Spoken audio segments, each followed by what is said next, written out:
días. Vamos a comenzar entonces nuestra mesa de experiencias educativas de SECA Chile, donde vamos a poder conocer y conversar un poco sobre la labor que está realizando en algunos museos y algunos profesionales que pertenecen a SECA Chile. Vamos a conocer sus experiencias entonces en esta mesa. Vamos a comenzar con la participación de la señora Cecilia Infante, con la exposición Intermarea, construcción didáctica de una exposición itinerante. Cecilia Infante es licenciada en Antropología Social de la Universidad de Chile.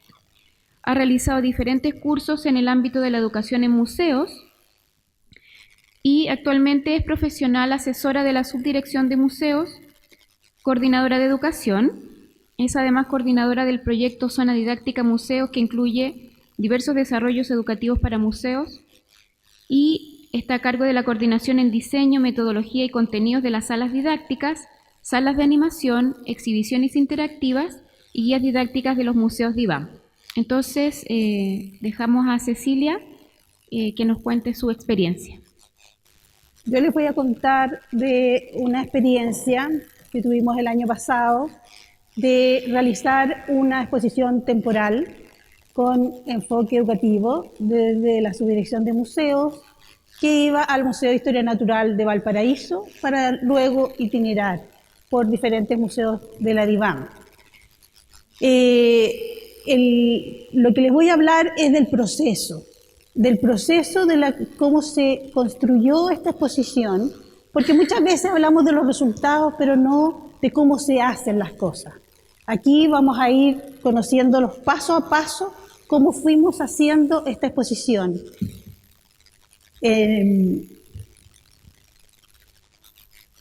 Teníamos como idea una base de una chiquilla que nos llegó a presentar un libro que había sido su proyecto de título, José Carmona.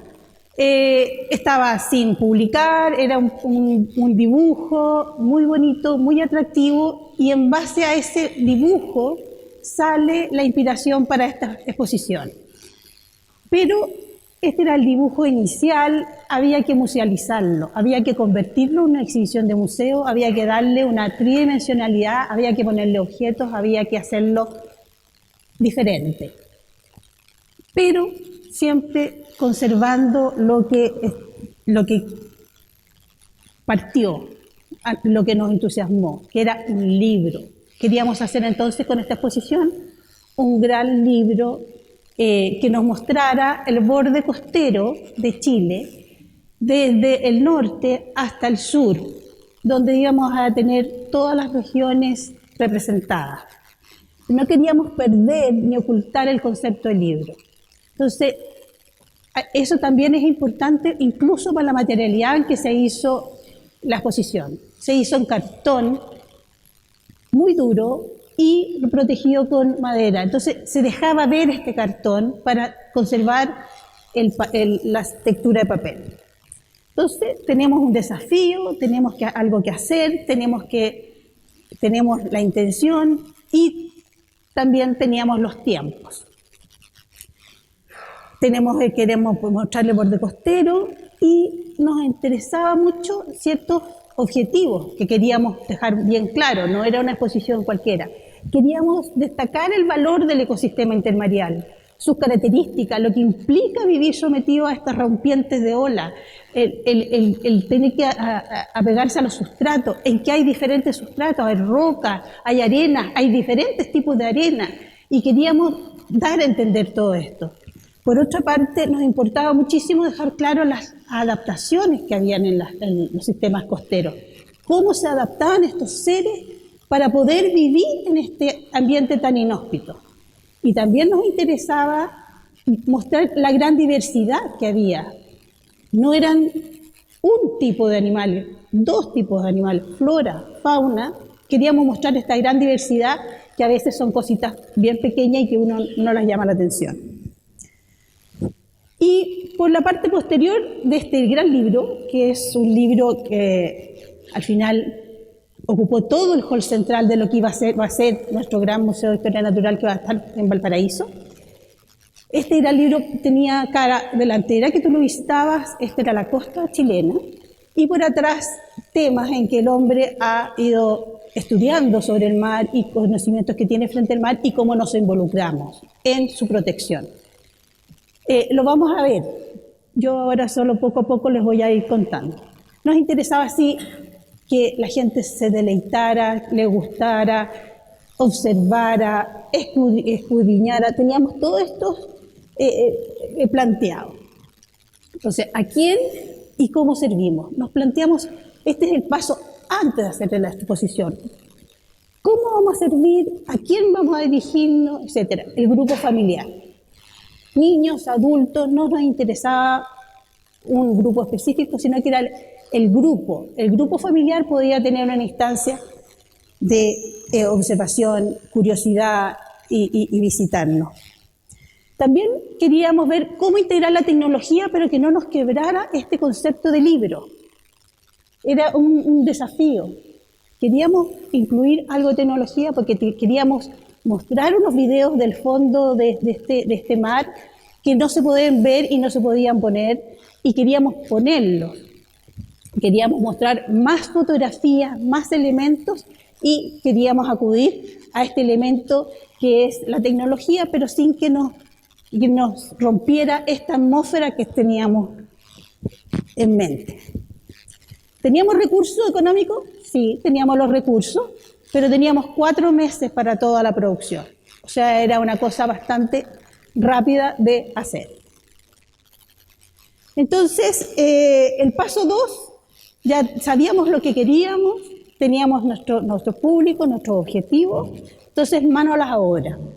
El primero que tenemos que definir al mano a la obra, nosotros aquí como ente público, es hacer una licitación.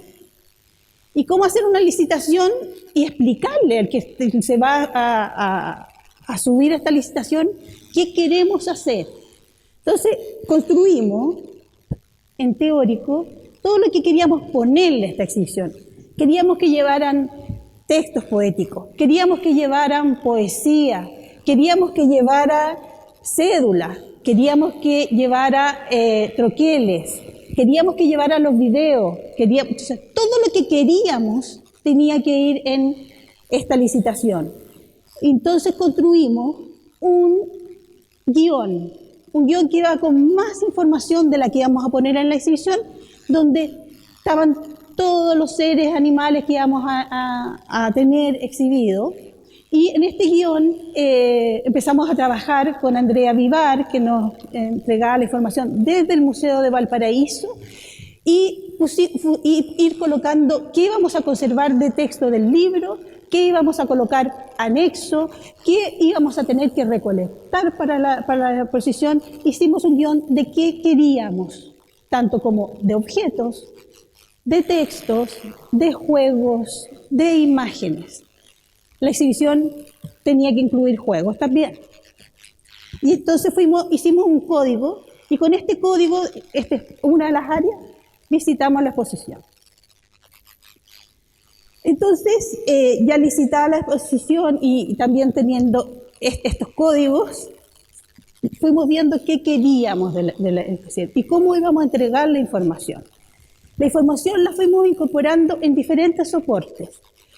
Por ejemplo, la gaviota está, lo vamos a ir viendo más adelante, en un ¿sabías qué? Está en un troquel, está en una cédula, está en una adivinanza y está en un juego. El mismo animal le damos diferentes lecturas y a eso complementamos con cada una de las lecturas algo de ese ser. Las cédulas tienen siempre las mismas categorías, pero las cédulas no queríamos que aparecieran así, ¿ya? Entonces están introducidas dentro de este fondo del libro con el mismo sistema de acuarelado. Cuando se abre la cédula, se ve la foto y se ve la información. La voy a mostrar después. Otro elemento que queríamos eran los troqueles. Los troqueles son, esto era un libro, esos que ustedes conocen que salen como pop-up, que se salen para adelante elementos y salen como en plano. Los troqueles son estos elementos, como aquí vemos la gaviota, que se corta y se pone más adelante. Con eso también le dábamos tridimensionalidad a una exposición que iba a ser itinerante, pero que la queríamos tridimensional, queríamos con espacio. Tenemos cada zona, definimos qué troquel íbamos a poner en cada zona. No era al azar, en una íbamos a tener un ave, en otra íbamos a tener un crustáceo, en otra íbamos a tener una parte vegetal, y así fuimos haciendo que estuvieran todos representados. Surge el piso de la exhibición, un libro no tiene piso, surge el piso de la exhibición, que es importante, por una parte para mantenernos la estabilidad de la exposición, pero también para colocar elementos como cédulas, ahí vemos cédulas, elementos como troqueles que se levantan, y esto es que todavía no hemos hablado de las inclusiones. Toda la exhibición va con objetos y muchas inclusiones.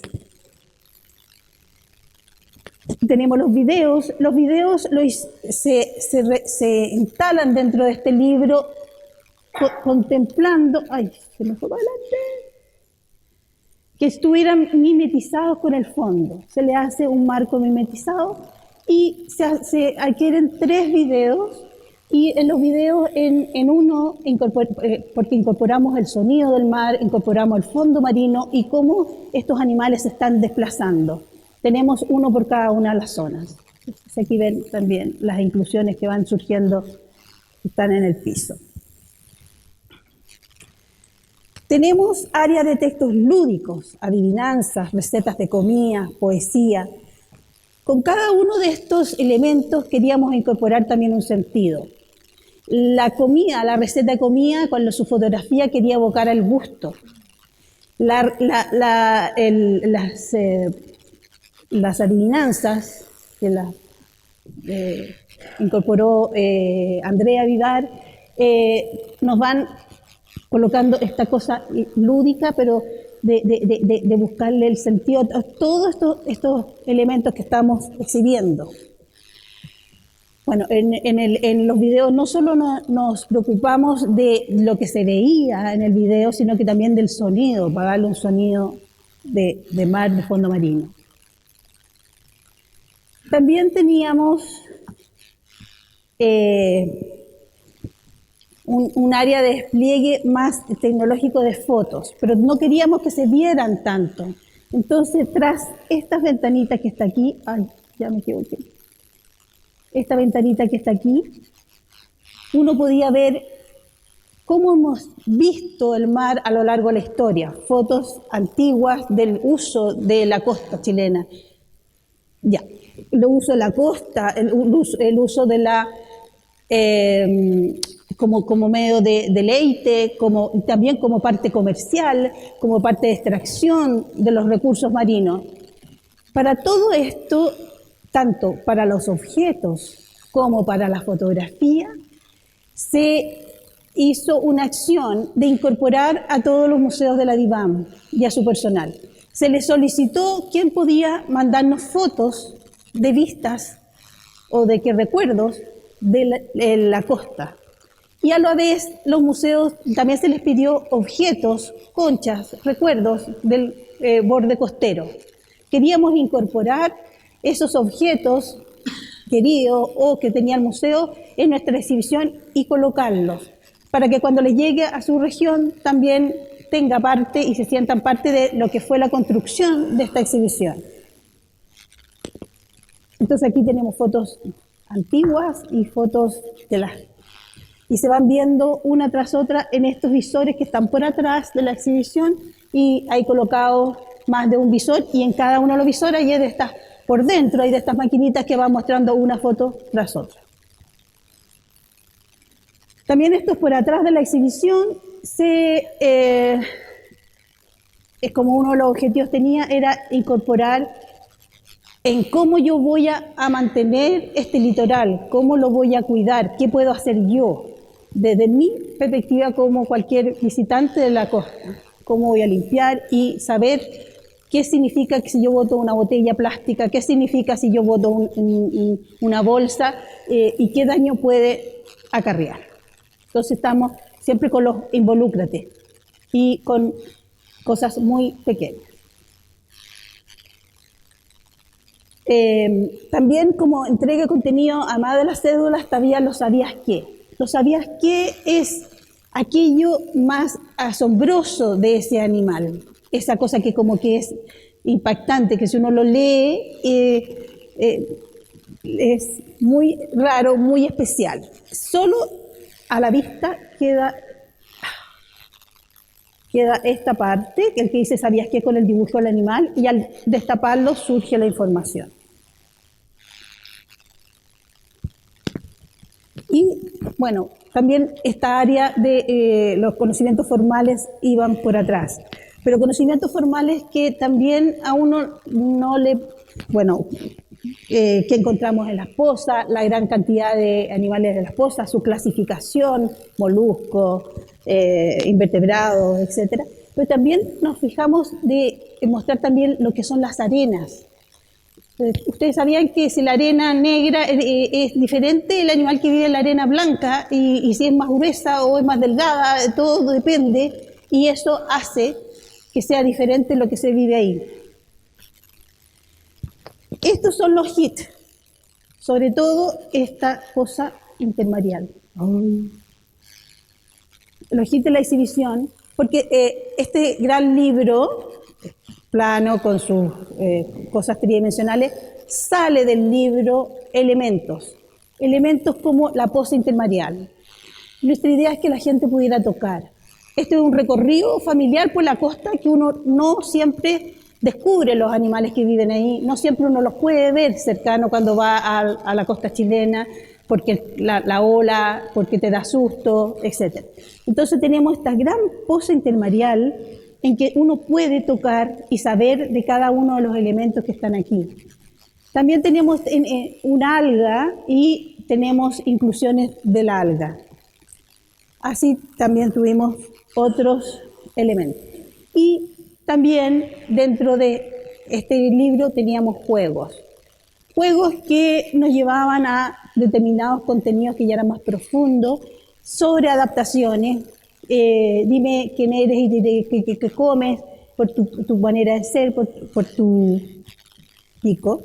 Y también le mostrábamos para que entendieran los mecanismos. O sea, hay ciertos animales que muelen, hay otros que filtran, hay otros que... Y le mostrábamos con elementos común y corriente, con un colador, era el filtro, con una que se rompen las tenazas. También tenemos las clasificaciones y todas estas clasificaciones y estos elementos iban con muestras. Ya cuando te hablan de un molusco, veíamos los moluscos y los diferentes tipos de moluscos que tenemos en nuestra costa.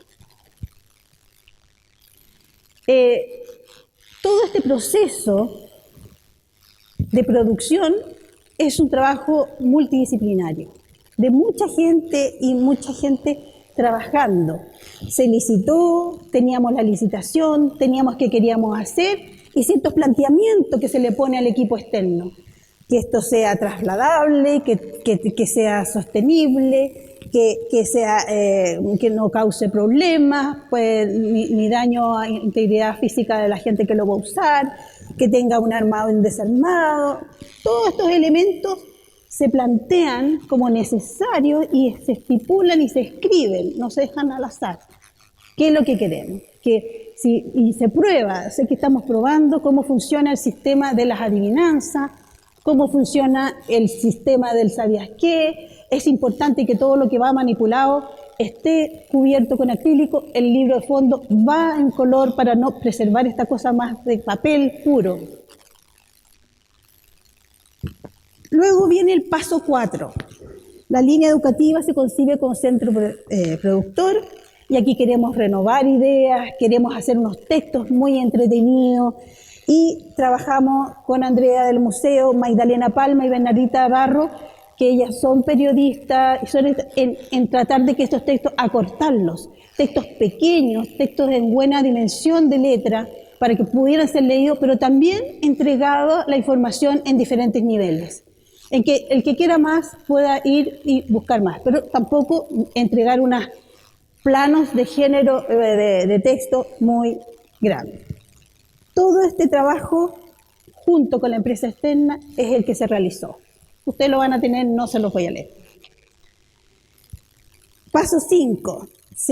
Cada uno de los elementos, tenemos una propuesta de diseño global, tenemos las ideas que queremos, tenemos los objetivos asociados, tenemos al grupo que queremos, pero tenemos, y lo teórico, pero teníamos que probarlo, verlo y validar cada uno de los elementos. Luego, evaluar. Una vez que estuviera montada, evaluamos. Ahí tenemos la evaluación, la gente gustó. Pero para evaluarlo, yo, como me quedan 2 minutitos, voy a mostrarle más que nada fotografías. Esto fue la visita y lo que fue la exposición. Son fotografías de Andrea. Preferí poner fotografías de ella porque ella me trabajó. Aquí es un juego, el gran hit que es la posa intermareal. Gusta mucho para tocar, también nos sirve para diferentes públicos, incluso públicos con problemas de discapacidad.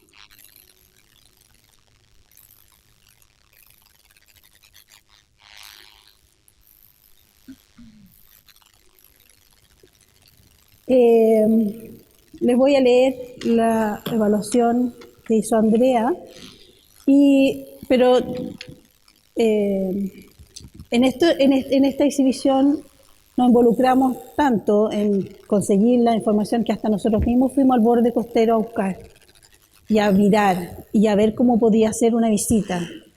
La gente nos mandó, de nuestros museos nos mandaban cosas.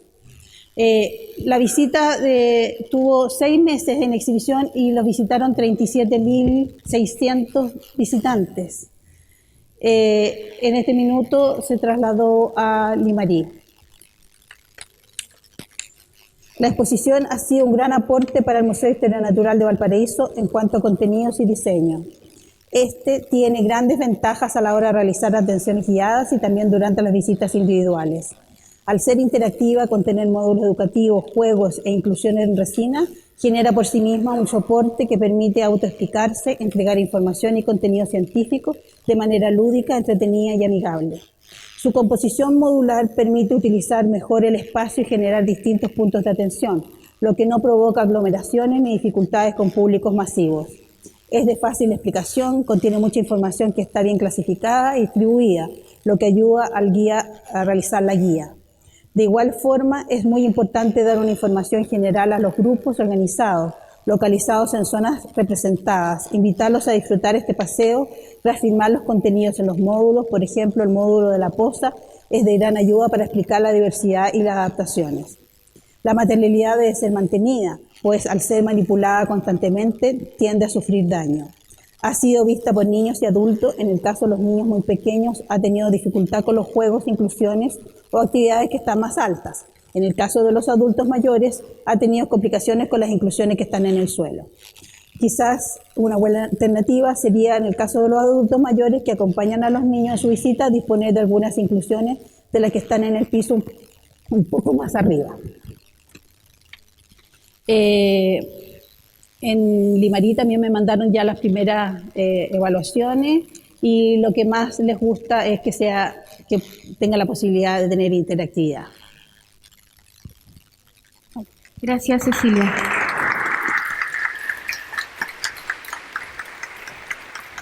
Bueno, vamos a continuar ahora con la segunda exposición, que está a cargo de Luz Marina Lindegar, del Museo Interactivo Mirador.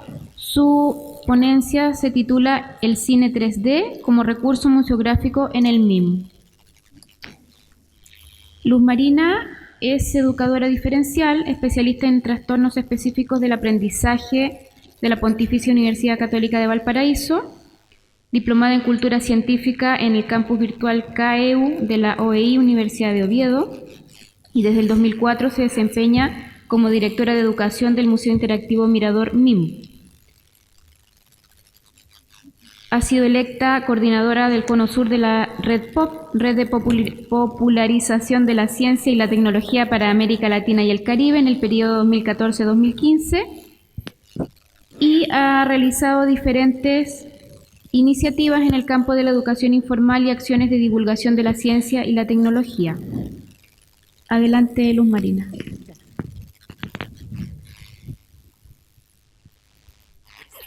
Muy buenos días.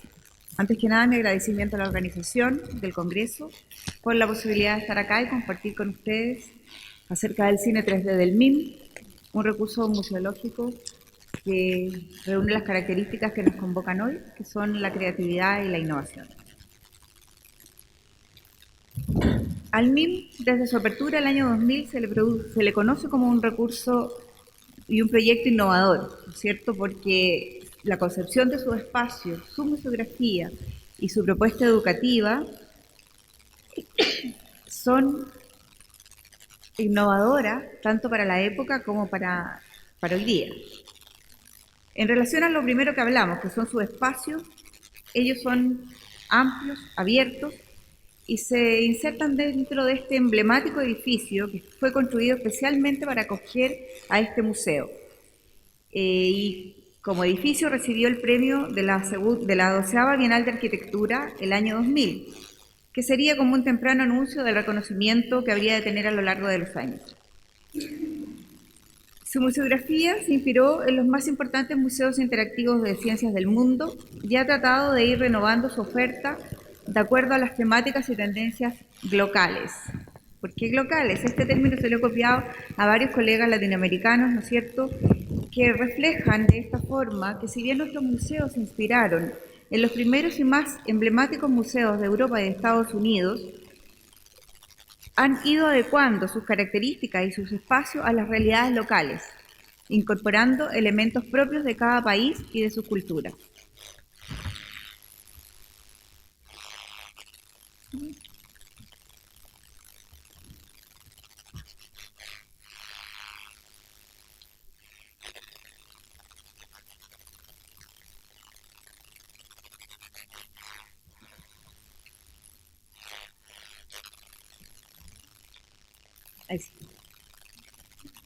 El signo de la innovación nos siguió acompañando. En abril del año 2005, el MIM recibe el Premio Latinoamericano de Popularización de la Ciencia y la Tecnología que entrega la Red POP, Red de Popularización de la Ciencia y la Tecnología para América Latina y el Caribe, por su programa de itinerancias, hoy llamado El MIM en tu región, el que a la fecha ha recorrido el país de norte a sur, llegando a territorios insulares como Isla de Pascua, Juan Fernández, y pequeñas localidades apartadas como Lonquimay y Gorbea, por nombrar solo algunas. Este programa ya ha recibido cerca de 2 millones de personas y hemos estado en casi 200 localidades del país. También en octubre del año 2007, el MIM recibe el premio chileno a la innovación ABONI 2007 en la categoría Innovación Pública, otorgada por el Foro de Innovación por el trabajo que realiza en su sede ubicada en la comuna de La Granja, en donde ocupa 11 hectáreas concesionadas del Parque Brasil. Al año siguiente, en el mes de diciembre, su proyecto MIM Virtual es reconocido como una de las 50 innovaciones más destacadas del país en materia de educación, por la Cámara de Comercio y la Fundación País Digital, proyecto que implicó virtualizar 6 de las salas del museo y una parte importante de los módulos que la componen, más recorridos en 360 grados por las salas e interacciones en directo. Principalmente este producto fue para quienes no podían acceder al museo en Santiago. Y también esto nos dio logro a nivel del extranjero. En tercer lugar está nuestra propuesta educativa, basada en la interactividad, el aprender haciendo, la educación entretenida, el constructivismo y la mediación de contenido que realizan nuestros guías para llegar a los visitantes. Y lo que ha hecho que se ha convertido en un referente de educación en espacios no formales de aprendizaje. Esta propuesta educativa se refleja también en sus 14 salas con cerca de 300 módulos interactivos, su programa de recorridos pedagógicos dirigido a profesores para empoderarlos de los contenidos y metodología antes de que ellos realicen la visita con sus alumnos. El trabajo efectuado en su programa Museo Nocturno, que está dirigido a estudiantes de modalidad vespertina, para quienes se abre el museo de 19 a 22:30 horas en 4 jornadas anuales, para que puedan acceder al mismo, ya que por sus horarios de trabajo y de estudio quedarían totalmente marginados de esta posibilidad. Y también esta propuesta educativa se refleja en sus actividades complementarias, tales como las denominadas ciencia asombrosa, actividades de divulgación de la ciencia preparadas especialmente para diferentes grupos etarios en diversas temáticas que acercan la ciencia a lo cotidiano al estilo MIM. También sus recorridos guiados por la sala de electromagnetismo y se mueve, que presenta fenómenos de la Tierra, tales como sismos, vulcanismos y tsunamis. Y por supuesto sus tradicionales talleres emblemáticos de imprenta, construcción, robótica y un espacio central dentro del museo, ya característico y muy especial por ubicarse dentro del MIM, conformando una sala más del mismo, nuestro querido Cine 3D. El Cine 3D está en el MIM desde abril del 2000, denominado en sus orígenes como Sala Intel. Fue inaugurada en esa época por el entonces presidente de la República junto a su esposo y el entonces CEO de Intel Corporation, Craig Barrett, hecho que causó revuelo a nivel mundial por el liderazgo e influencia del señor Barrett en esos tiempos. Es como si hoy día nos viniera a inaugurar, ¿no es cierto?, algo Bill Gates en nuestro país. El cine fue diseñado para una capacidad de 100 personas. Su programación está fijada para dar una función cada una hora, pudiendo llegar a dar 16 funciones diarias si la afluencia de público es muy alta, situación que se concreta año a año durante las vacaciones de invierno de los escolares de la región metropolitana. Actualmente se exhiben 4 películas. Y en la encuesta de satisfacción del público se menciona como una de las salas preferidas de los visitantes, los que mayoritariamente lo eligen como una de las 2 alternativas de actividad complementaria que les corresponden al ingresar al museo. Rápidamente mencionaré la historia de su cartelera, la que comienza el año 2003 con la exhibición de la película llamada Intel Inside Experience, que mostraba un viaje al interior de un computador señalando su funcionamiento. Al año siguiente se estrena la aclamada Time Trek, que relata la formación y evolución del universo y del hombre en la Tierra, y hasta hoy, con su versión renovada, sigue siendo la favorita del público. El año 2005 se incorpora Centrino, que muestra el nuevo procesador Intel, relacionándolo con los grandes descubrimientos del hombre a través de la historia. El año 2006 se suma Chatarra, que trata del proceso de reciclado del acero. Y también ese año Cooperland, que revela la importancia del cobre, sus usos y su capacidad de ser reciclado. Ambas películas surgen por auspicios de empresas privadas.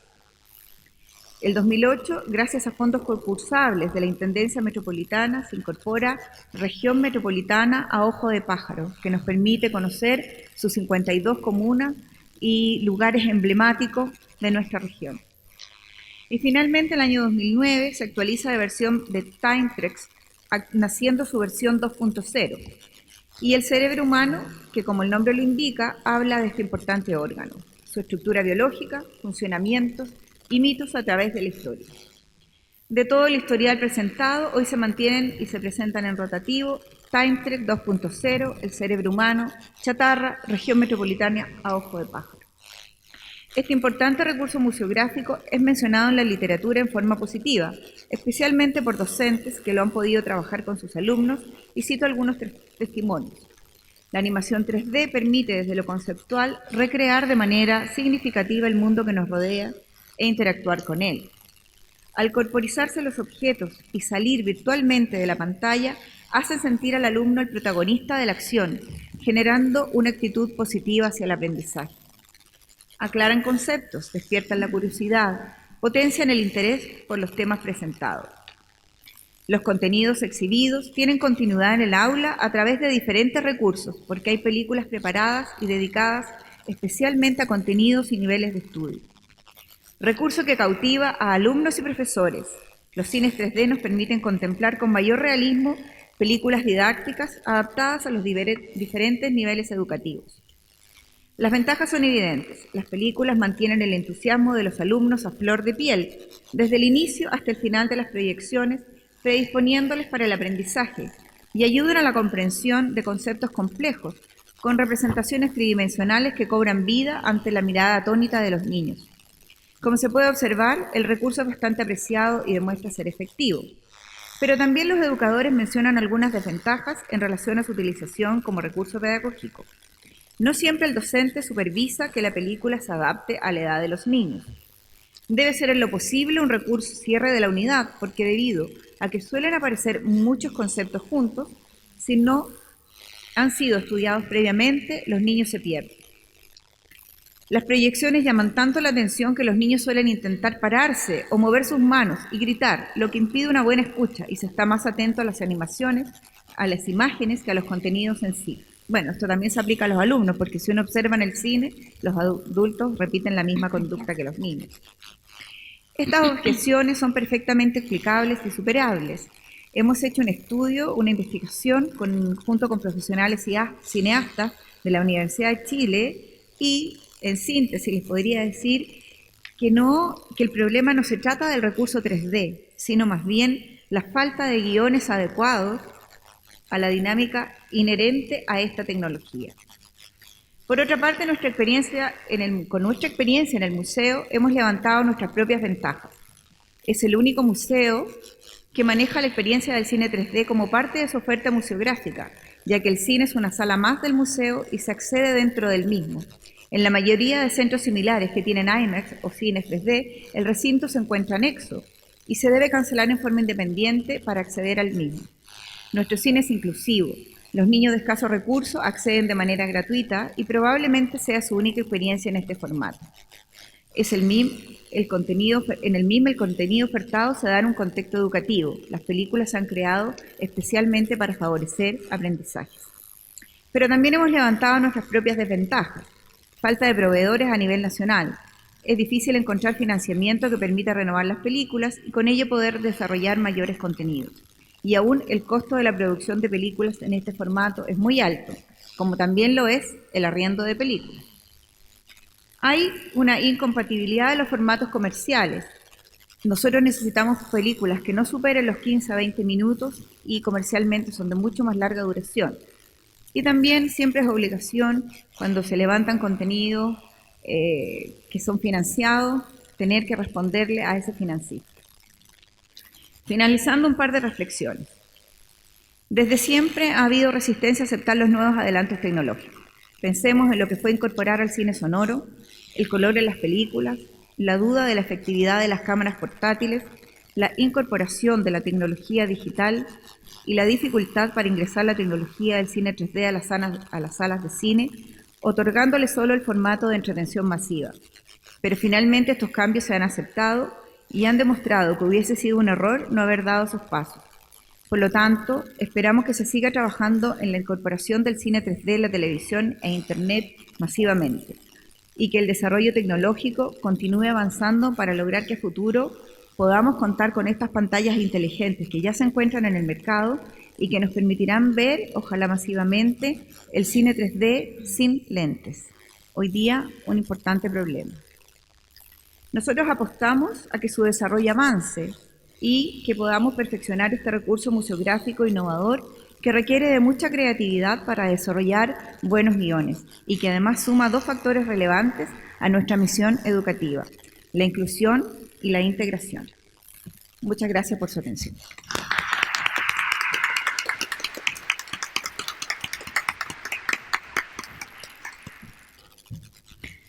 Vamos a dar paso entonces a la exposición de Leonardo Mellado, del Museo Nacional Benjamín Vicuña Maquena, cuyo título es ¿Qué se aprende? ¿Cuánto se aprende? Evaluación de aprendizajes de las visitas guiadas en el Museo Histórico Nacional. Leonardo Millado es músico, integrante de los conjuntos Calenda Maya y Gens Goliae. Es también profesor de Historia, Geografía y Educación Cívica de la Universidad Metropolitana de Ciencias de la Educación y licenciado en Educación con mención Historia de la misma universidad. Es máster en Museología de la Universidad de Valladolid.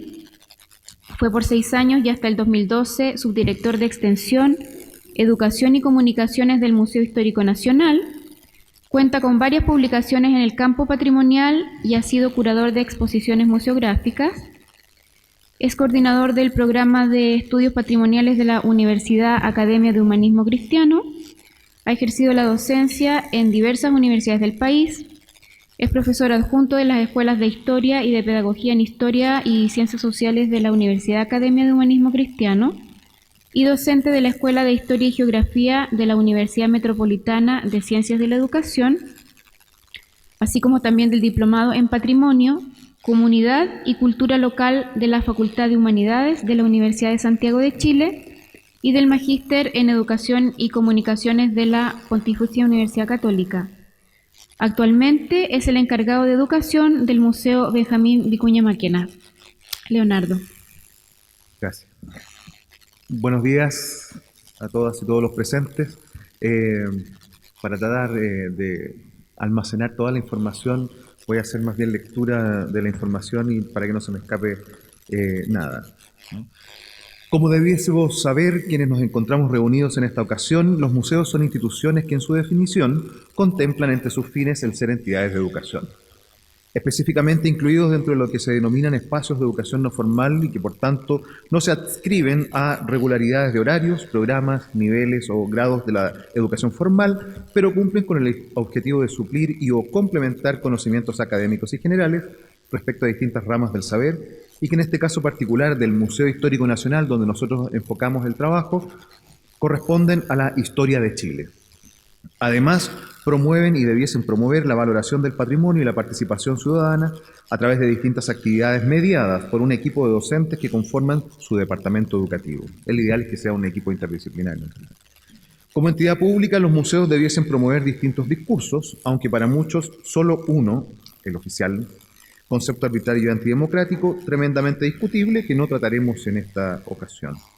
Así también deben ser espacios participativos e inclusivos en temáticas que son socialmente muy sensibles, como la memoria, identidad, la ciudadanía, la interpretación del pasado, especialmente en los museos de historia, y cómo este pasado determina el presente. La discusión no es nueva y ha sido parte de numerosos debates y encuentros en estas materias, sobre los que no ahondaremos tampoco, pero sí haremos mención como lo expresado en los documentos de trabajo producidos durante el Seminario Regional de la UNESCO sobre la función educativa de los museos en Río de Janeiro, Brasil, hacia 1958, la Mesa de Santiago de Chile en 1972, el Taller Internacional de Nueva Museología en Quebec en 1984, la reunión de Oaxtepec en México en 1984, el Seminario Misión de los Museos en América Latina Hoy, Nuevos Desafíos en Caracas 1992, la reciente Carta de Salvador de Bahía en el 2007 y, por supuesto, estos congresos de educación, museos y patrimonio. Particularmente, en algunos de los manifiestos de la legendaria Mesa Redonda de Santiago de Chile, que el año recién pasado conmemoró sus 40 años, se indicó que la función básica de los museos es ubicar al público dentro de su mundo para que tome conciencia de su problemática como hombre individuo y hombre social, de tal manera que la recuperación del patrimonio deberá ante todo cumplir una función social. Por tanto, la necesidad de los museos de contar con un servicio que promueva la formación de la conciencia de las comunidades. Este servicio, que cumple el rol de divulgar el contenido cultural con fines educativos, distinto de un área de prensa y difusión, por ejemplo, dentro de una institución museal, debe adaptarse didácticamente a las necesidades, edad e intereses de los visitantes, lo que se refleja en un vinculamiento directo con el proceso de educación formal, particularmente cuando intencionamos el quehacer hacia edades que están insertas dentro de este rango, el de la educación formal. Para ello, entonces, las áreas o departamentos de educación son fundamentales tanto en sus prácticas como en sus alcances, y allí sus potencialidades se vuelven infinitas. Sin embargo, Todos estos esfuerzos que pretenden ser creativos e innovadores y que ayudan a generar esta sinergia entre escuela y museo deben ser revisados y evaluados más allá de las importantes e iniciales encuestas de satisfacción de usuarios o visitantes, las cuales solo permiten conocer el primer alcance de la experiencia en el museo, con preguntas tales como ¿le gustó? ¿Cuánto? ¿Respondió a sus expectativas? ¿El guía fue claro? Etcétera, como las que podemos ver a continuación allí, pertenecientes una a el Museo Nacional de la Cerámica González Martí, dependiente del Ministerio de Cultura de España en Valencia, y la segunda, diseñada para los museos nacionales por la DIVAM en el año 2012, solo por presentar un par de casos distantes geográficamente y en cuyos resultados no podemos conocer el alcance objetivo, ¿no?, de los aprendizajes de los educandos, o en otras palabras, cuán significativo es el aprendizaje en el museo. Luego de 13 años vinculado al área de educación del museo, nunca evaluamos el nivel de significación del aprendizaje logrado en nuestros públicos. Tampoco conocí a otros museos locales que lo hicieran, así como tampoco surgieron metas institucionales que lo exigieran. Pero había que saber hasta dónde alcanzamos a ser significativos en nuestro servicio. Esto motivó a la creación de este estudio. Cualquier institución educativa, formal y no formal, se beneficia estratégicamente cuando logra reconocer sus resultados de aprendizaje. Se entiende que un proceso de enseñanza monitoreado permite una toma de decisiones oportuna, bien orientada y fundamentada en evidencias que permiten constatar posibles mejoras. En este sentido, gestionar los resultados que se obtienen comienza por conocerlos y poder evaluarlos.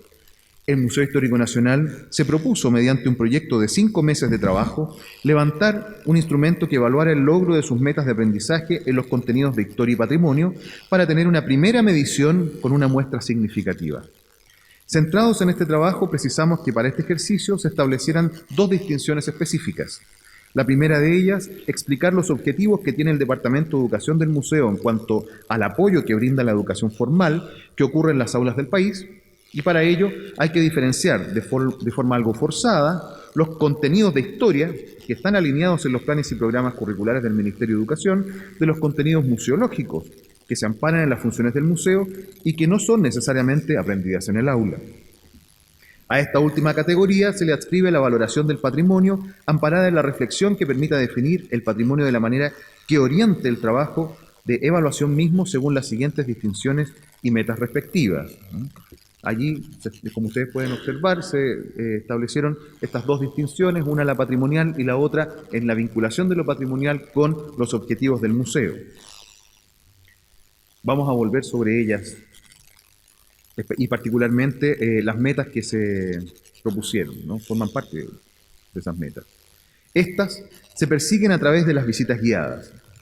De 1 hora y media de duración comprende una actividad en un espacio habilitado para tales efectos, denominado sala didáctica. Para quienes no lo conozcan, ahí tienen algunas imágenes. De hecho, en el transcurso de la jornada también compañeros del Museo Histórico Nacional harán exposición de sus prácticas, donde los estudiantes se enteran de la historia del edificio patrimonial que alberga el museo, de las funciones de la institución y tienen acceso a algunos objetos patrimoniales, entendidos estos como fuentes con los cuales se hacen actividades de interpretación histórica. La otra actividad transcurre en una parte de la exhibición comprendida como un periodo de la historia de Chile coincidente con las unidades que está estudiando el curso. Por ejemplo, para las fechas cercanas a la celebración de la independencia, las fiestas patrias, los cursos asisten con mayor frecuencia a la parte de la exhibición que retrata dicho proceso. La mayor frecuencia de visitas en el museo se reportan con sextos básicos y segundos medios, ¿no?, que justamente son donde se concentran esos contenidos de historia de Chile. Sexto y 10º año de la educación y de la escolarización nacional. En las exhibiciones del siglo XIX y el siglo XX, pues por los planes nacionales se estudian estos periodos en dichos niveles. Los objetivos de este estudio, ¿no?, son recoger una evaluación de aprendizaje por las visitas al museo desglosada en los siguientes objetivos específicos del estudio. Diseñar y mejorar un proceso de evaluación piloto que contenga metas de aprendizaje e instrumentos de evaluación. 2. Aplicar el instrumento resultante del piloto a una muestra de los tipos de cursos que más frecuentemente visitan el museo. 3. Exponer un marco conceptual y resultados de la evaluación. Y 4. Presentar propuestas de mejoras metodológicas en la enseñanza actual del museo. La relevancia de este estudio tuvo una dimensión interna que permite al museo una mejora bien fundamentada en los logros actuales que está obteniendo y una dimensión externa como posible precedente para el desafío, que en general tienen las instituciones de educación no formal para complementar la enseñanza formal. En cuanto a la metodología de estudio, esta es transversal, de muestreo accidental, estudio que comenzó por buscar validez teórica en dos fuentes independientes. La primera, la revisión de los planes, programas y mapas de progreso para historia de los niveles de sexto y segundo medio extendidos por el Ministerio de Educación, que fijan estándares y dan objetivos específicos de aprendizaje. La segunda fuente es el juicio de expertos internos del museo que definen contenidos, perspectivas y metas de aprendizaje para ser evaluados. Del cruce de ambas fuentes se desprendieron las 4 metas de aprendizaje descritas anteriormente en el cuadro, ¿no?, que les mostré, y que permitieron establecer una pregunta o reactivo para cada meta. Los 4 reactivos fueron piloteados primero en una muestra de 37 alumnos para observar y corregir problemas de comprensión, redacción, tiempos de ejecución y dispersión estadística de los resultados. Y durante el segundo pilotaje de 73 alumnos nuevamente se aplicaron correcciones, hasta llegar a un instrumento actual que tenía suficiente dispersión y respuesta para discriminar diferentes logros de aprendizaje en cada meta. Respecto a la confiabilidad, el punto crucial era la aplicación rigurosa de la corrección. Y esto se trató de maximizar con un corrector para todos los casos. Un segundo corrector entrenado que corrigió a doble ciego, al azar 1 a 3 casos cada uno. La coincidencia entre ambos correctores durante los pilotajes fue creciendo de un 63% cuando se partió de los casos con la misma evaluación hasta llegar al 100% de coincidencia entre ambos correctores con el instrumento final. La muestra estuvo constituida por 28 cursos y un total de 875 alumnos. 377 de ellos eran de sexto y 498 de segundo medio. Los niveles socioeconómicos variaban desde nivel medio-bajo hasta medio-alto y puntajes CIMSE, la Prueba Nacional de Conocimientos, mínimos de 239 y máximos de 306, que eran los alcanzados en promedio por la institución educativa que se estaba estudiando. Las 4 metas ya mencionadas fueron evaluadas con 4 reactivos diferentes y que mencionaremos a continuación. Meta 1, describen acontecimientos, personajes, sujetos y procesos históricos a partir de objetos patrimoniales, incluidas fotos u objetos con escritura, cuyo reactivo fue, se le pedía a cada alumno que eligiera un objeto presente en la exhibición que acababa de visitar y de ser guiada, ¿no?, y se le daba la siguiente instrucción: si este objeto pudiera hablar, ¿qué te contaría de sí mismo? Las respuestas variaban describiendo un aprendizaje no logrado según si los alumnos describían solo características materiales del objeto o información que no se podía obtener del objeto mismo. En el caso de lograr hacer referencias a personajes, procesos o acontecimientos históricos asociados al objeto, se podía considerar como logrado el aprendizaje. Meta 2. Identificar que las fuentes históricas, en este caso los objetos patrimoniales, caracterizaran aspectos humanos históricamente. El reactivo 2, ligado al mismo u otro objeto de la exhibición, se le pregunta al alumno: ¿qué importancia tiene este objeto hoy en día para nosotros?, con el fin de corroborar si valora el objeto como fuente histórica. Las respuestas varían entre falta de valoración o de perspectiva respecto al pasado, como también una valoración y reconocimiento del pasado a través del objeto. Meta 3. Reconocen la relación que existe entre el patrimonio y su propia identidad desde una perspectiva social. El reactivo 3, vinculado a esa meta, según la definición acordada de patrimonio, se trata de constatar con la instrucción: imagínate que en 300 años más alguien venga acá al museo y encontrara algo que tú dejaste para que todos sepan cómo vivías en el 2011, cuando se ejecutó parte de esta muestra. ¿Qué dejarías y por qué motivo? Si el alumno da cuenta de al menos 2 de las 3 características que cobran relevancia en la valoración del patrimonio. Las respuestas van desde pocas características del valor patrimonial, como también respuestas que dan a entender una noción de propiedad, vinculación con la identidad o un valor social e histórico. En el caso de la meta 4, secuencia procesos históricos definidos por continuidad y cambio según relaciones de causa y efecto. El reactivo a esa meta era el enunciado de este reactivo. En cada uno de los siguientes recuadros, ahí se presentaba una tabla donde los chicos iban completando, puedes reconocer un hecho histórico del periodo que acabas de visitar y una lista de 7 elementos. Señala cuando un elemento fue una causa, un efecto o no se relaciona con un concepto de la exhibición, como por ejemplo, llegada de los liberales al gobierno, guerra del Pacífico, Estado benefactor en Chile o el fin del parlamentarismo. Sigue el ejemplo marcando con una cruz según corresponda a cada elemento. Bueno, esto permite estimar en 3 ensayos si el alumno es capaz de reconocer la alternativa históricamente correcta de un concepto, proceso histórico o fenómeno o periodo histórico. Los resultados permiten interpretar que independientemente de las condiciones de entrada que son representadas por el CIMSE, ¿no?, como resultado del colegio, los cursos tienen una determinada respuesta frente a la visita del museo. No está claro con estos datos que la visita sea favorable en todos los casos, pero al menos sí se puede pensar que no está determinada por las condiciones de su colegio. Es posible pensar que incide la preparación y el objetivo que le ha dado el profesor a la visita en el resultado de aprendizaje, la planificación, ¿no?, influyendo a través de un encuadro orientado al aprendizaje, una motivación previa o conocimientos previos que despiertan más sentido a los alumnos. El modelo de regresión lineal permite predecir un puntaje determinado de un curso, según las variables cruzadas, y es posible entonces plantear que un curso que viene con el CIMSE de 280 promedio probablemente tendrá más del 90% de logro en la pregunta 1. Los datos obtenidos indican que en general la visita del museo tiene un impacto mayor sobre aquellos cursos que vienen de colegios con CIMSE más bajo, en todo el aprendizaje, sobre patrimonio especialmente. En el reactivo 4, orientado a la comprensión de causalidad de los periodos históricos, el aprendizaje es de mayor impacto para el grupo con CIMSE más alto. En conclusión, probablemente lo más probable para los objetivos del proyecto consiste en que los resultados obtenidos permitan seguir aplicando el instrumento tal como ha sido diseñado, con confianza en que la información es válida para lo que se propone el museo. Entrega información relevante sobre lo que aprenden los alumnos, se puede seguir replicando con las pautas de corrección y permite constatar hallazgos con muestras futuras. Además, el instrumento presenta un diseño que permite pensar en que garantiza equidad y no solo replicación de las condiciones exteriores de la educación formal de los estudiantes que vienen a complementar sus aprendizajes. Con el propósito de vincular mejor al museo con las necesidades de su comunidad de usuarios, se puede contemplar una mejora metodológica a raíz de los datos encontrados. Esto cierra el círculo propuesto en el marco teórico respecto a la estrategia de buscar la mejora continua del servicio educativo que brinda el museo. Para el caso, se pueden plantear 2 ejes que diferencian el guión o forma de enfocar los contenidos de la exhibición mediante la labor del guía de la visita según el objetivo que persigue el profesor del curso.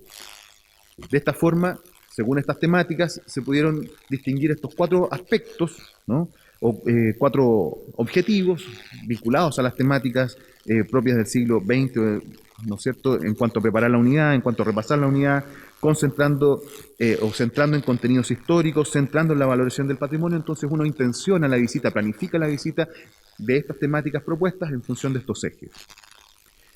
Bueno, los resultados completos de esta exhibición abren también infinitas posibilidades a otros estudios y a profundizar sobre los mismos ejes.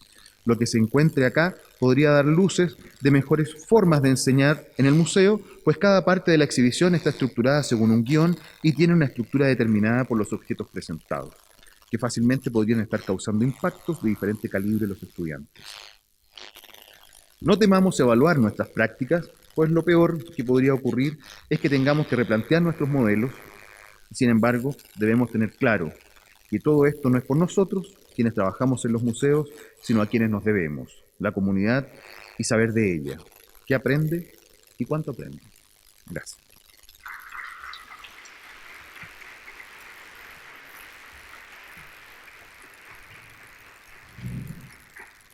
La última exposición de esta mesa, que corresponde a la presentación del Museo Artequín Viña del Mar, con Macarena Ruiz y Geraldine Escobar, cuyo título es Creación de material educativo audiovisuales para niños. Les voy a contar un poco el currículum de ambas expositoras. Macarena Ruiz estudió diseño industrial en la Universidad de Chile, es diplomada en historia por la Universidad Bolivariana, sede Iquique, diplomada en gestión por la Universidad Adolfo Ibáñez, magíster en artes con mención en teoría e historia del arte por la Universidad de Chile.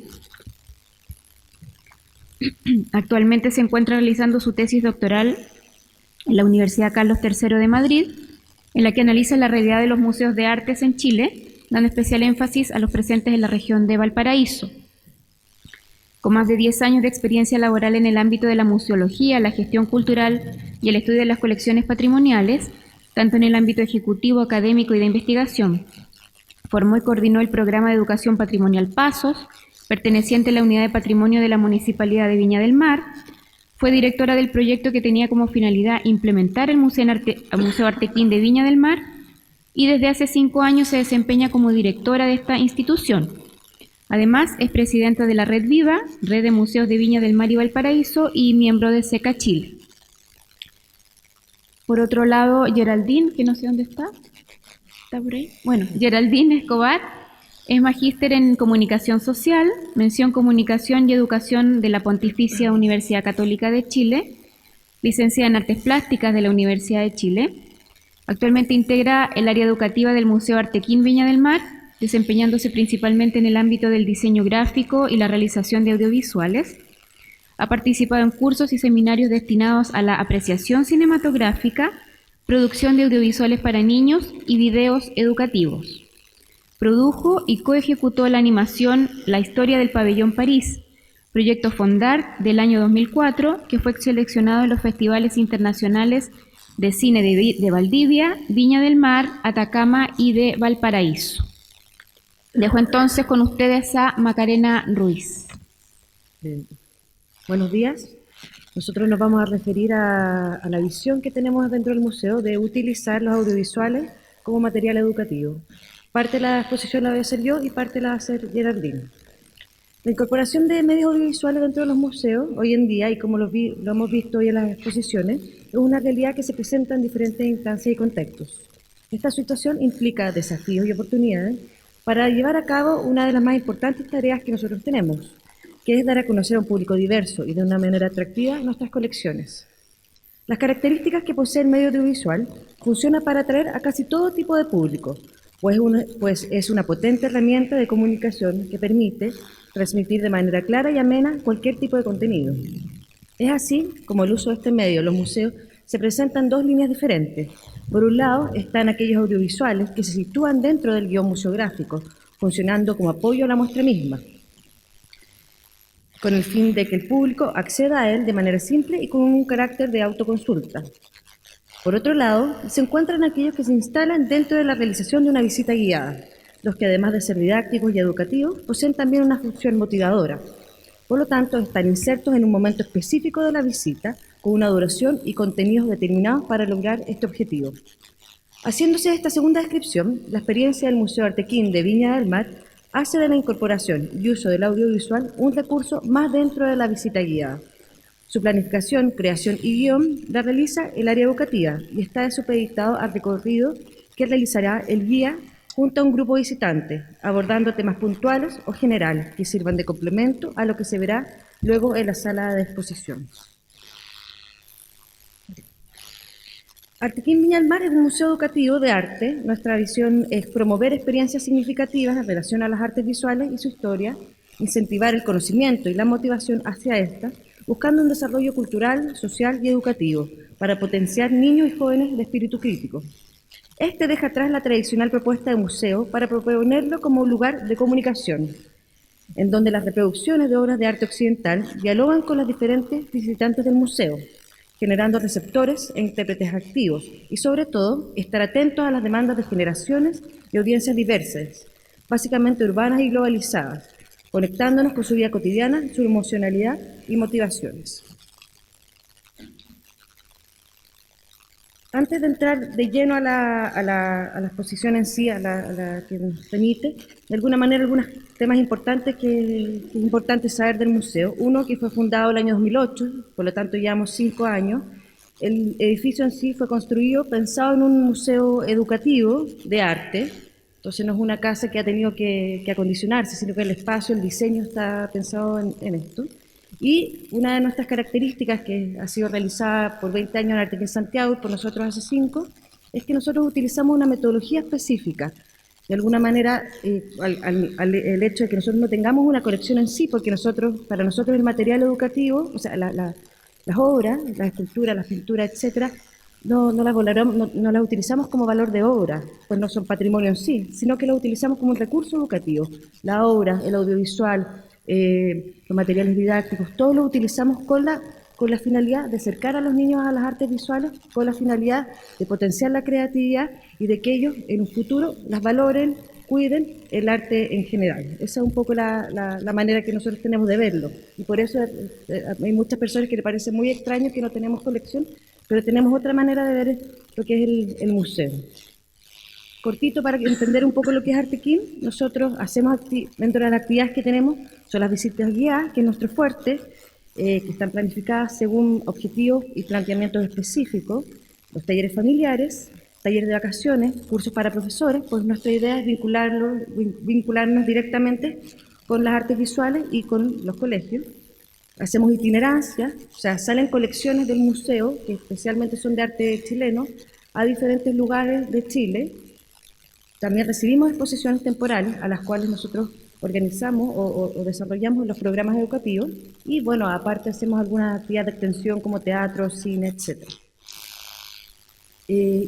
¿Qué hacemos? ¿Cómo nosotros llegamos a desarrollar y a potenciar el audiovisual? ¿Qué recursos tenemos? Por un lado, nosotros tenemos un área educativa muy fuerte, la cual en ella trabajan 3 personas y hay 4 guías aparte. Ellos son parte de la planta del museo y dentro de esta área educativa hay una persona, que es Geraldine, que se preocupa específicamente del desarrollo del diseño y el desarrollo de la producción audiovisual.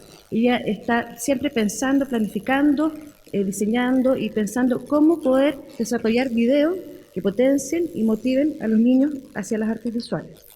Además, ahí podemos ver un plano del museo y podemos ver que hay una sala que se llama sala de cine. Nosotros tenemos una sala que está pensada para que los niños, que esta sala tiene una capacidad de 72 personas, es decir, de 2 cursos más o menos chilenos, que 2 cursos lleguen a esta sala. Todas las visitas comienzan en esa sala y luego pasan a la exposición y luego van, nosotros decimos sala acuarela, pero es la sala de taller. En esta sala, que ahí pueden ver algunas de las imágenes, está implementada con butacas especiales, tiene una pantalla especial, o sea, tiene una serie de elementos que son necesarios para que los niños se sientan únicos dentro de este espacio, que sea cálido, y aparte tenemos el recurso humano que permite desarrollar estos audiovisuales. Ahora los voy a dejar con Geraldine.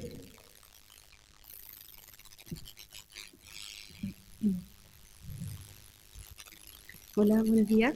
Bueno, voy a hablar un poco por qué potenciar los audiovisuales dentro del museo. Como les contaba Macarena, los museos por lo general necesitan acercar sus colecciones a la gente y esto se tiene que hacer de una manera amena, de una manera clara, para que la gente se sienta interesada en las colecciones. Y consideramos a los audiovisuales una herramienta más para lograr este cometido. ¿Por qué los audiovisuales? Bueno, los audiovisuales, implementarlos representan desafíos y oportunidades para los museos. Dan a conocer la colección y es una potente herramienta de comunicación. El audiovisual apela por lo general a lo emotivo. Y sin duda, si nosotros estuviésemos acá viendo audiovisuales, estaríamos mucho más entretenidos y quizás mucho más interesados que estarnos escuchando a nosotros esta larga hora. En general genera una actitud positiva de la gente y sobre todo de los niños, porque los niños son grandes consumidores también de medios audiovisuales. Y en este sentido, el museo lo implementa como un recurso motivador dentro de la visita guiada. No es un recurso externo, es algo que está complementando la visita guiada. Y esta visita guiada está también insertada dentro de la metodología de Artequín, que es una metodología lúdica, interactiva y participativa.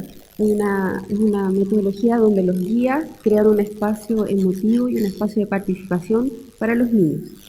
Esta metodología se basa en las teorías educativas de la escuela activa con autores como Piaget, como Vygotsky.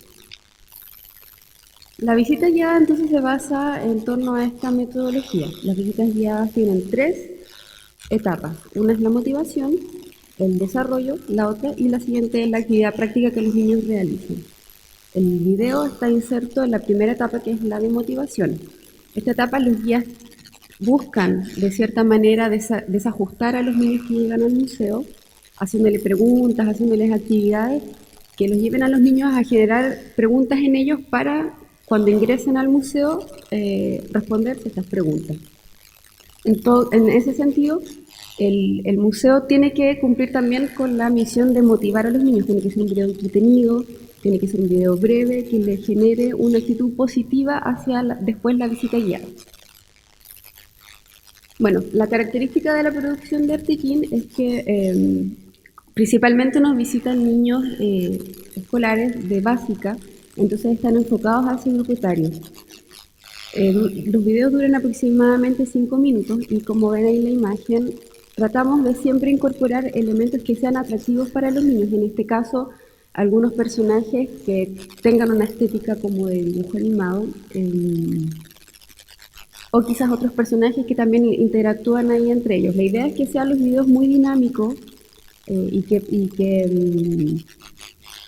que llamen la atención de los niños a través de la imagen y también a través de la música que incorporamos. La idea es incorporar música que también les llame la atención o que reconozcan, y con las voces que también incorporamos a los personajes. Los audiovisuales tienen la siguiente estructura: una pequeña introducción que les comenta a los niños de qué se va a tratar el tema. Después aparece una interacción, por lo general con dos personajes o un personaje y una voz en off, que dialoga y que presenta debate o presenta mayor contenido. Por lo general estos personajes a veces son antagónicos o a veces discuten entre ellos. Una galería de imágenes donde se presenta un complemento visual de lo que los niños van a ver después. Y un cierre que por lo general lo realiza el mismo personaje y que invita a visitar la muestra o a realizar una actividad en concreto.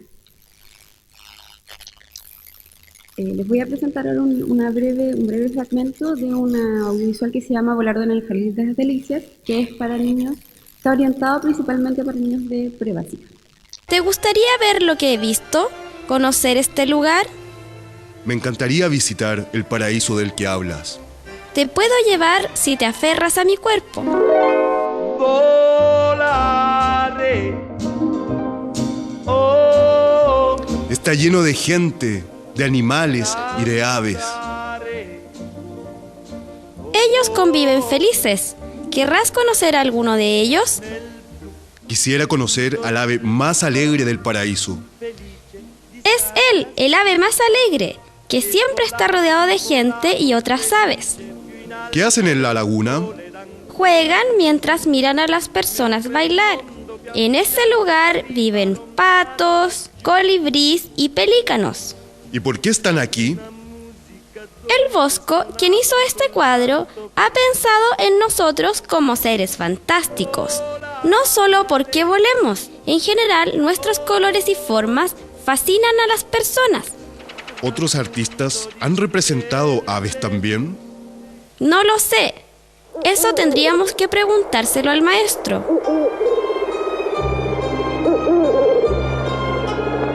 Bienvenidos al maravilloso mundo donde las aves alimentamos a los humanos, donde volar es la única manera de conocer las delicias, el lugar donde incluso los peces quieren volar. Maestro, quisiera saber el por qué los artistas hacen obras donde aparecen aves. ¿No te lo ha dicho ya Martín Pescador? La construcción de un video como este, primero les quiero contar que todo el trabajo se realiza dentro del Museo de Artequín, no se externaliza nada. Partimos por el concepto que queremos trabajar. En este caso se trabaja la aparición de las aves dentro de las pinturas. Y entonces ahí hablamos sobre el concepto de lo que queremos hacer. Luego se escribe el guión, que lo escribe también una integrante del área educativa. Y mientras se escribe el guión, se buscan también las imágenes para realizar el audiovisual. Cuando todo eso está listo, el guión está aprobado, se graban las locuciones, que por lo general tenemos que contar ahí con el apoyo de los guías que nos ayudan, y se graba ahí en la sala de cine que tiene el museo. Teniendo todo ese material listo, se edita en un programa, se revisa, se hace una pequeña presentación a los guías y al área educativa. Se corrigen algunas cosas técnicas, como que a veces la voz o sea, la música se escuche más fuerte que la voz o algunas cosas técnicas. Y después se hace el video final, que es se entrega en DVD para poder ver. Perdón, esto más o menos toma un mes de realización. Un mes y medio más o menos. Y esta es la producción que tiene el Museo Artequín. Son 15 audiovisuales, principalmente para niños de básica, y aparecen otros personajes como una ranita, que también participa de algunos. Principalmente orientados para prebásica y básica.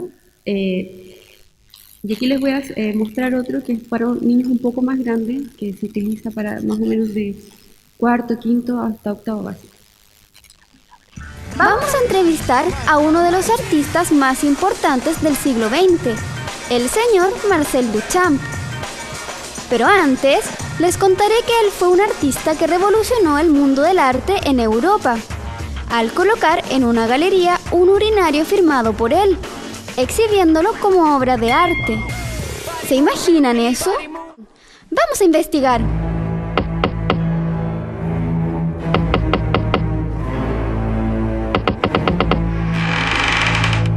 Señor Duchamp, mucho gusto. ¿Qué sucedió con el urinario cuando lo exhibió? Fue algo un poco gracioso. Me reclamaron que eso no era una obra de arte, porque no la había hecho con mis propias manos. La gente acostumbraba a que el arte fuese algo artesanal, técnico, hecho por el artista, y de repente, un objeto normal, que no tenía nada que ver con el arte, era puesto como obra. Yo decidí que fuera así, y en la decisión de qué se convierte en obra de arte, el artista tiene mucho que decir. Bueno, para ir finalizando, hablar un poco sobre los problemas que tiene esta realización en el museo, principalmente con los derechos de autor. Si se fijaron ustedes, nosotros utilizamos música y imágenes de internet, de pintura y todo eso. Existen en la ley de propiedad intelectual 2 excepciones que el museo utiliza para poder realizar los videos, porque estos videos se exhiben solo dentro del museo, no salen de él, en la sala de cine y ahí se quedan. Y estas excepciones hablan sobre utilizar fragmentos de obra o también de poner debidamente en los créditos las obras que se utilizan. Cuando el museo ha necesitado sacar los videos, ha tenido que postular a fondos para tener que hacerlos como corresponde, pagando derechos a los realizadores, a los músicos, a los creadores. Por eso nosotros queremos recalcar que el uso del audiovisual en Artequín tiene un fin educativo. Y para finalizar solamente, un desafío que tiene Artequín es incorporar a los distintos públicos a que accedan al material educativo. Nosotros tenemos aquí, les estoy mostrando este video que no es parte de la producción que hemos hecho, sino que es un video aparte que se hizo al principio de Artequín. Le incorporamos subtítulos en inglés para el público que nos visita y también incluimos el lenguaje de señas en el mismo video.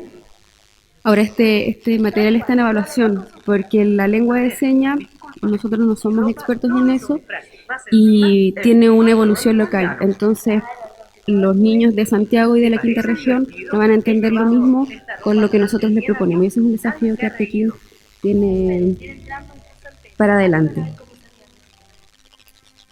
Ahí aparece la persona que hace la interpretación de la lengua de señas. Eso. Muchas gracias.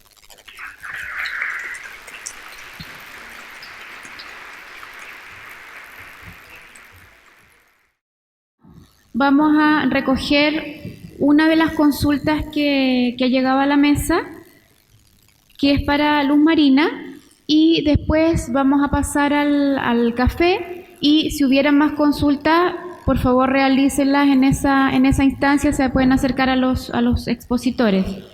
Para Luz Marina, en el caso del cine 3D, como recurso educativo, ¿hay posibilidad de revisar este material en línea en la web? ¿Ha desarrollado el MIM alguna instancia para llevar esta iniciativa a regiones? Sí, ha tenido, durante años tuvo un domo 3D que se movió en regiones como parte del programa Itinerancia.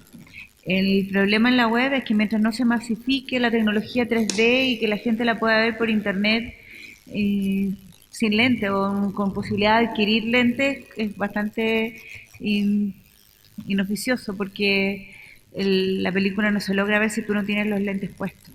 Entonces, apostamos por eso a que se siga desarrollando para que las pantallas la incorporen y así podamos ver sin necesidad de tener los lentes a mano. Bueno, muchas gracias.